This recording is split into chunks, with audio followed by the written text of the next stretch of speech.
पहले UP board वाले student अगर 4 मार्च को विज्ञान का पेपर देने जा रहे हो तो ये मोस्ट मॉडल पेपर आपके लिए इतना इंपॉर्टेंट मॉडल पेपर है कि किस तरीके से आपको न्यूमेरिकल करना है, किस तरीके बायो क्वेश्चन करना है, किस तरह लॉन्ग क्वेश्चन करना है और किस तरीके से पूरी चीज कॉपी में करना है, पूरी चीज बताने वाला हूँ। वीडियो को छोड़ कर ना जाएगा, बिल्कुल लास्ट तक वीडियो जरूर देखिएगा। ये देखिए 2024 का मॉडल पेपर जरूर है, प्रीवियस ईयर मॉडल पेपर है। ये 100% आपको 4 मार्च को देखने को मिलेगा, ठीक है। ये 4 मार्च को देखने को मिलेगा। देखो बाकी यूट्यूबर 2025 का बना के बताते हैं, ये बिल्कुल रियल पेपर है। अगर ये पेपर लगा लेते हो सच में कह रहा हूँ 90% आपका यही से तैयार होने वाले। बहुत ही इंपॉर्टेंट मॉडल पेपर है, इसको बिल्कुल वीडियो को छोड़ के नहीं जाना है। इसमें से 20 एमसीक्यू क्वेश्चन और लॉन्ग क्वेश्चन किस तरीके करना है, फिजिक्स केमिस्ट्री बायो पूरी चीज बताने वाला किस तरीके से पूरा अटेम्प्ट करना है। बहुत ही सिंपल तरीके से बताऊंगा। आप कॉपी में 70 नंबर भी ला सकते हो। किस तरीके से लिखना है, जो क्वेश्चन ना है, जो मतलब जो न्यूमेरिकल आपको ना है उसको किस तरीके से बना करना पूरी चीज बताऊंगा, जिसमें आपको एक भी नंबर नहीं कटे। यहाँ पर देख लो, ये बहुत ही इंपॉर्टेंट मॉडल पेपर है। ये 824 IN है। और देखो इसको किस तरीके से आपको पूरा चीज करना है। 20 एमसीक्यू क्वेश्चन किस तरीके करना, 50 नंबर क्वेश्चन किस तरीके करना है। ये पूरा 70 नंबर क्वेश्चन होता है। आपको 4 मार्च को कुछ ऐसे ही देखने को मिलेगा। बिल्कुल इंपॉर्टेंट मॉडल पेपर है, इसको जरूर लगा लेना पहले। तो फिर इसके जो 20 एमसीक्यू क्वेश्चन है सबसे पहले इसको लगा लेते हैं, फिर इसके बाद देखते हैं जो लॉन्ग क्वेश्चन किस तरीके करना है। देखिए स्टूडेंट, ये 20 एमसीक्यू क्वेश्चन देखो आपको खंड आ से मतलब पार्ट ए से स्टार्ट करना है। देखो यहाँ पर ना फिजिक्स केमिस्ट्री और बायो, पहले फिजिक्स का क्वेश्चन होगा, फिर इसके बाद केमिस्ट्री का, फिर इसके बाद बायो के, ठीक है। 3 यहाँ पे पार्ट होंगे। यहाँ पे देखो उपभाग लिखा है, यहाँ पर उपभाग के यहाँ पे 7 क्वेश्चन होंगे जो कि एमसीक्यू क्वेश्चन है। बहुत ही इंपॉर्टेंट एमसीक्यू क्वेश्चन है। देखो इसी टाइप को आपको देखने को मिलेगा। देखो पहला क्वेश्चन यहाँ पर देख लो क्या कह रहा है कि अब देखो यहाँ पर जो क्वेश्चन है ये फोकस लेंस का है, ठीक है ना। यहाँ पर लेंस का वो क्वेश्चन है, यहाँ पर कह रहा है कि 10 सेंटीमीटर फोकस दूरी का उत्तल लेंस है। देखो ये क्वेश्चन आपको ना 1 नंबर में नहीं आएगा, ये क्वेश्चन जो आएगा 4 नंबर में आएगा। अगर आपकी किस्मत बुरी होगी तो ये वाला क्वेश्चन आएगा, ठीक है, वरना ये फिर ये 4 नंबर में देखने को मिलता है। देखो इसको सॉल्व करने सबसे बेहतरीन तरीका होता है, यहाँ पर आपको फॉर्मुला याद होना चाहिए 1/f = 1/v - 1/u। ये लेंस का फॉर्मुला होता है। लेंस का आगे तो यहाँ पर देखो f का मान और इसके बाद सब दिया हुआ है। यहाँ पर प्रतिबिंब की दूरी अगर रखोगे तो इसका मान यहाँ निकालो 40 सेंटीमीटर आएगा, ठीक है। इसको निकाल देख लेना, क्यों 4 नंबर क्वेश्चन 1 नंबर में ये बिल्कुल नहीं आएगा। अब जो ये दूसरा क्वेश्चन है ये बहुत इंपॉर्टेंट है। यहाँ जितने क्वेश्चन है सभी इंपॉर्टेंट है, इसको वीडियो को बिल्कुल छोड़ के मत जाइएगा। देखो ये इंपॉर्टेंट जितने क्वेश्चन है सबको लगा लेना एक बार। इसके बाद देखो क्या लिखा है इसमें, एक उत्तल दर्पण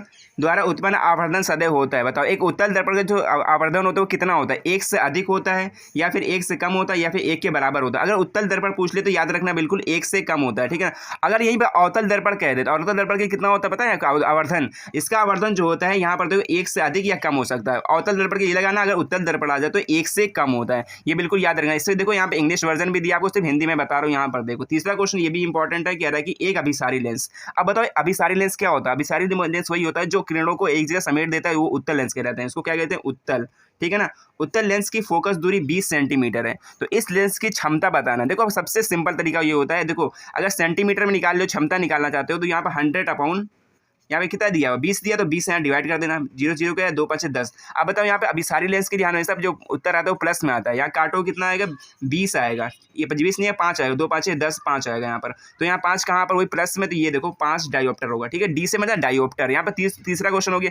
ऐसे ही क्वेश्चन आपको देखने को मिलेगा 4 मार्च को, बहुत ही इंपॉर्टेंट क्वेश्चन है। यहाँ पर देखो चौथा क्वेश्चन यहाँ पर ये कह रहा है कि जब एक श्वेत प्रकाश किरण किसी त्रिकोणी कांच के प्रिज्म में, जैसे मान लो हम बता रहे हैं यहाँ पे सिंपल देखो क्या कह रहा है। यहाँ पे एक त्रिकोण मतलब वो प्रिज्म है, प्रिज्म से जब श्वेत प्रकाश गुजारी जाती है तो कह रहा है कि सबसे जो विचलन जो है, देखो किस रंग के विचलन न्यूनतम होता है, मतलब कौन सा रंग जो है सबसे कम होता है, उसका जो मतलब कि अपवर्तनांक होता है कम होता है। जैसे मान लो यहाँ पर प्रकाश गुजारोगे तो यहाँ से 7 रंग निकलता है, ठीक है ना, जिसको बोलते हैं विबग्योर। अगर सबसे जो ऊपर होता है वो होता है कि बैंगनी रंग का होता है, जो सबसे नीचे होता है वो रेड रंग का होता है। तो बताओ जो सबसे कह रहा है कि न्यूनतम पूछ रहा है, तो अगर न्यूनतम पूछ ले तो रेड बताना, कौन सा, लाल वाला। और जब से जो अधिक उच्चतम पूछ ले तो बताना मतलब कि वी से क्या होता है, वायलेंट, हिंदी में बोलते हैं इसको, बैंगनी रंग का। सी ऑप्शन बिल्कुल राइट लगाना, ठीक है ना।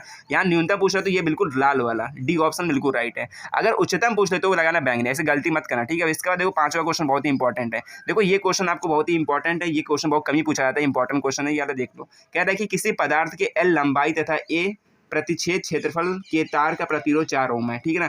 अब देखो इस क्वेश्चन में मेन क्या रहा है, यहाँ पर देखो जो लंबाई एल है फिर इसको डबल कर दिया गया है, मतलब कि ये जो एक पदार्थ की लंबाई है इसको डबल कर दिया, 12 कर दिया गया, और जो क्षेत्रफल को इसको आधा कर दिया गया। जैसे मतलब ये क्वेश्चन याद रखना आपको, जैसे मान लंबाई को 2 गुना किया जाए और क्षेत्रफल को आधा किया जाए, जो इसका प्रतिरोध होता है वो 4 गुना बढ़ जाता है। जैसे मान लो यहाँ 4 है तो कितना हो जाएगा, 8 हो जाएगा, नहीं 4 दूनी 4 4 16 जाएगा, 4 × 4 कितना हो जाएगा, 16। तो ये होगा 16 ओम। सी और ऑप्शन बिल्कुल राइट होगा। अब देखिए यहाँ 5 क्वेश्चन हो गए, 5 छठा क्वेश्चन देख लेते हैं, इंपॉर्टेंट क्वेश्चन। और अब यहाँ पे छठा क्वेश्चन ये कह रहा है कि निम्नलिखित में कौन सी परिपथ विद्युत शक्ति का नहीं प्रदर्शित करता है। कह रहा है कि जो विद्युत शक्ति होता है कौन सा फॉर्मूला नहीं प्रदर्शित करता है। अब बताओ विद्युत शक्ति किससे लिखते हैं, पी लिखते हैं, पी का फॉर्मूला क्या होता है, वी होता है, ठीक है ना। तो यहाँ पे तो वी दिया हुआ है, कह रहा है कि कौन सा प्रदर्शित नहीं करता। जैसे मान लो या वी की जगह मतलब आई का मान रखोगे तो यहाँ पर मान लो कितना आ जाएगा, आई का मान रखोगे तो आ जाएगा यहाँ पर V/R आ जाएगा, तो ये भी हो जाएगा, ठीक है ना। मतलब कि शक्ति जो होता है फॉर्मूला होता है 3 होता है, एक ये भी होता है, ये भी होता है, ये भी होता है, ये वाला नहीं होता, I/R² नहीं होता। तो ये वाला बिल्कुल ऑप्शन सही वाला सी वाला, ठीक है ना। शक्ति का मतलब पूछ रही है, फॉर्मूला आपको याद होना चाहिए तभी कर पाओगे। यहाँ 6 क्वेश्चन हो गए। देखो 7वां क्वेश्चन लास्ट है जो कि फिजिक्स का है। देखो फिजिक्स क्वेश्चन बहुत इंपॉर्टेंट होता है, ये बच्चे को बहुत नहीं कर पाते हैं। इसके बाद देखो कौन सा क्वेश्चन यहाँ कह रहा है कि एक धारावाही चालक के कारण उससे r दूरी पर स्थित किसी बिंदु पर उत्पन्न चुंबकीय क्षेत्र होता है, बताओ। अब बताओ ये क्वेश्चन बहुत ही इंपॉर्टेंट है, क्यों, देखो ये फॉर्मूला से पूछा गया है। एक फॉर्मूला होता है मतलब कि विद्युत चुंबकीय क्षेत्र का फॉर्मूला होता है B प्रोपोर्शनल होता है, ये होता है delta L I sine theta upon में R²। तो बताओ ये दूरी है, तो दूरी क्या बता रहा है कि जो होता है वर्ग के व्युत्क्रमानुपाती। आर कहाँ पे है, देखो वर्ग भी है, इसका व्युत्क्रमानुपाती जो बटे में है, तो यहाँ पर देखो कहाँ है, आर के अनुक्रमानुपाती, ये भी नहीं होगा। R², देखो R² के अनुक्रमानुपाती, ये भी नहीं होगा। R² के व्युत्क्रमानुपाती, तो डी और ऑप्शन बिल्कुल राइट होगा। यहाँ पर देखो इंपॉर्टेंट क्वेश्चन है, ये बहुत घुमा फिरा क्वेश्चन पूछा गया है। अब देखो यार 7 क्वेश्चन जो होगा फिजिक्स को होगा, उसके बाद जो जस्ट आएगा यहाँ पर केमिस्ट्री क्वेश्चन आएंगे, यहाँ पर 6 क्वेश्चन आएंगे केमिस्ट्री क्वेश्चन। केमिस्ट्री क्वेश्चन बहुत ईजी होता है, आराम से उड़ा ले जाओगे। यहाँ पर देखो 8वां क्वेश्चन कह रहा है कि हाइड्रोजन आयन H+ की प्रवृत्ति क्या होती है, बताओ। हाइड्रोजन जो आयन होता है उसकी प्रवृत्ति क्या होती है, अम्लीय होती है या फिर क्षारीय होती है या फिर उदासीन होता है या फिर इसमें से कोई नहीं। तो याद रखना जो H+ होता है वो इसमें अम्लीय देता है, क्या देता है, अम्लीय। अगर OH- पूछ ले तो वो होता है क्षारीय होता है, ठीक है। तो यहाँ पे ये पूछ रहा था।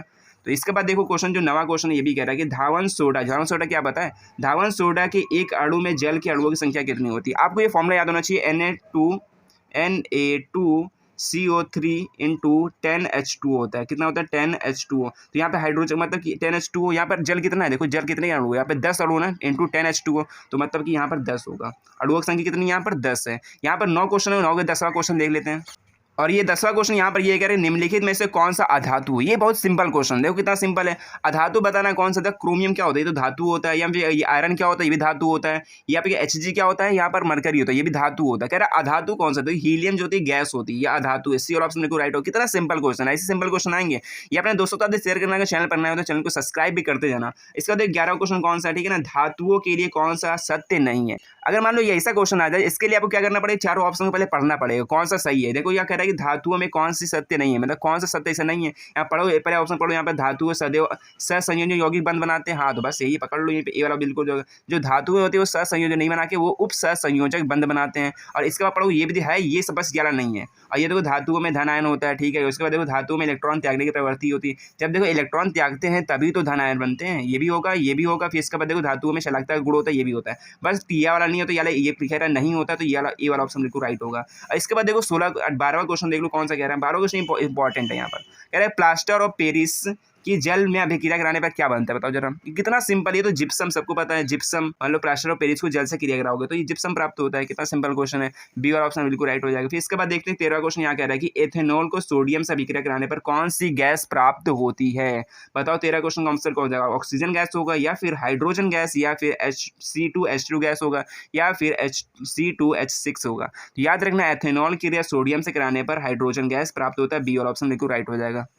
अब देखिए स्टूडेंट जो उपभाग ये तीसरा स्टार्ट होता है जो कि ये बायो को क्वेश्चन है। ये इंपॉर्टेंट क्वेश्चन बहुत ही इंपॉर्टेंट है, अगर ये लगा ले तो इसी में से आपको क्वेश्चन देखने को मिलेगा। वीडियो को बिल्कुल छोड़ कर ना जाना, बिल्कुल देख लेना। इसमें 20 क्वेश्चन जरूर लगा लो, क्योंकि 20 क्वेश्चन यही फंसता है। और जो लॉन्ग क्वेश्चन है वो तो बता ही दूंगा आपको लास्ट में। इसके बाद देखो 14 क्वेश्चन क्या कह रहा है कि मानव में लिंग गुणसूत्रों की संख्या होती है। कह रहा है कि जो मानव में लिंग गुणसूत्रों की संख्या कितनी होती है, याद रखना बिल्कुल 23 होती है। ये ऑप्शन बिल्कुल राइट होगा। अगर इसका जोड़ा पूछ ले तो याद रखना कि 46 होता है, ठीक है। ये दोनों क्वेश्चन याद रखना, बिल्कुल ही सिंपल है ये। इसके बाद देखो 15 क्वेश्चन क्या कह रहा है कि शरीर के बाहर से ऑक्सीजन को ग्रहण करना तथा कोशिकीय आवश्यकता के अनुसार खाद्य स्रोत के विघटन को कहते हैं, बताओ। बाहर से मतलब ऑक्सीजन को ग्रहण करना कहलाता है श्वसन क्रिया। कौन सा श्वसन, मतलब कि सी वाला ऑप्शन बिल्कुल राइट है। इतना सिंपल है भाई, से क्वेश्चन देखने को मिलेगा। देखो 16 क्वेश्चन ये इंपॉर्टेंट है, ये क्वेश्चन बहुत ही टफ भी है।